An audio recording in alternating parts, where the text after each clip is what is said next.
బాలకృష్ణ గారి powerful ఫైట్స్తోను. So ఈ సినిమాలో మేము ఏం ఎక్స్పెక్ట్ చేయొచ్చు? ఈ సినిమాలో మీరు ఏదైతే ఎక్స్పెక్ట్ చేస్తున్నారో దానికన్నా 200% ఉంటుంది. నేను చెప్తున్నాను ఆడియన్స్కి, ప్రేక్షకులకి, కానీ ఇంటర్వెల్ చూసినాక స్క్రీన్లు చింపేస్తారు. ఇది నేను నమ్మకంతో చెప్తున్నా సార్. తర్వాత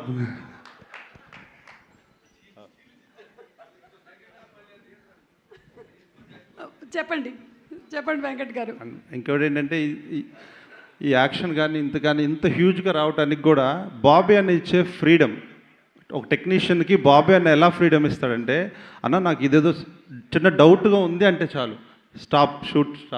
అందరు రైటర్స్ తోటి కానీ అందరితోటి కూడా కలిసి మళ్ళీ మాస్టర్ డౌట్ చెప్తున్నాడు, నాకు ఆన్సర్ చెప్పండి అని అందరు కూర్చొని మళ్ళీ నన్ను కన్విన్స్ చేసేవాళ్ళు. సో ఏంటంటే ఆ ఫ్రీడము, నేను ఏదన్నా తప్పైన రైట్ అని చెప్పడానికి చాలా ఫ్రీడమ్. అంటే ఒక బ్రదర్ కన్నా ఇంకా చాలా దగ్గరగా చూసుకున్నారు ఈ 1 year ఈ సినిమా చేసిన దాంట్లో. థ్యాంక్ యూ బాబీ అన్న ఫర్. నేను ఇంత చేశాను, ఇంత హెవీగా ఇంత బాగా చేశానంటే అది ఫస్ట్ బాబీ అన్న. అండ్ విజయ్ కార్తిక్ గారి గురించి చెప్పాలి. ఎందుకంటే ఒక మెంటర్గా, ఒక ఫ్రెండ్గా ఒక 1 year మేము ఎక్కువ మాట్లాడుకొని ఉన్నాం. ఒక పరిపూర్ణమైన టెక్నీషియన్గా ఈ సినిమా నన్ను తీర్చిదిద్దింది. సో థ్యాంక్ యూ టీమ్ కానీ, బాబీ అన్నకు కానీ, విజయ్ సార్ కానీ చాలా thank you sir. Thank you so much. And Babu గారి గురించి ఒకటి చెప్పాలి. ఈ ఎండలో 50-60 km/h గుర్రాన్ని గెల్లప్ తోలేవాడు ఆయన. ఒక్కసారి స్టార్ట్ కెమెరా యాక్షన్ అనగానే నాకు గుండె డమ్ము. ఎందుకంటే ఇసుకలో 40-45 degrees హీట్ ఉంటుంది, ఎండ ఉంటుంది. అంత ఫాస్ట్గా తోలేవాళ్ళు. మాస్టర్ 1 more కావాలని అడిగేవారు.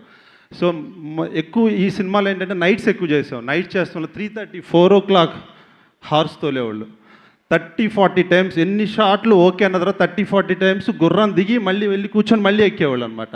సో గుర్రంతో అంత ఈజీ అయిన విషయం కాదు. కానీ ఈ సినిమాలో గుర్రంలో బాబు చేసిన హాస్యం చూస్తే మగండి, బాబు ప్రతిసారి ఎక్కి దిగిన వరకు గుండె డగడగడగడని కొట్టుకుండేది అందరికీ. డిఓపి దగ్గర నుంచి బాబీ అన్నకి, నాకు, అందరికీ. సార్ మీతోటి ఈ 3 years కంటిన్యూగా సినిమా నేను పరిణితి చెందడానికి హెల్ప్ అయింది sir. Thank you so much. మీలాగా వర్క్ చేయటం అనేది, అంటే ఒక వర్క్ పైన ఈ టైం ఆ వర్క్ కోసం టెక్నీషియన్ మనసులో హ్యాపీనెస్, మాస్టర్ ఓకేనా 1 more మళ్ళీ చేస్తాం వచ్చే వరకు మొండిగా ఉండేవాడు సార్. Thank you sir. రాజస్థాన్లో అయితే you kill it sir. Thank you so much. ఎప్పుడు లాస్ట్కి ఏ చెప్పినా జై బాలయ్య గారనే చెప్తాను నేను ఎప్పుడైనా. 10 నిమిషాల్లో క్లోజ్ అయ్యే ఏ పబ్బు ముందైనా వెళ్ళి విను ఏమంటుంది, జై Balayya. Thank you so much Venkat గారు. And hats off to all your hard work అండి.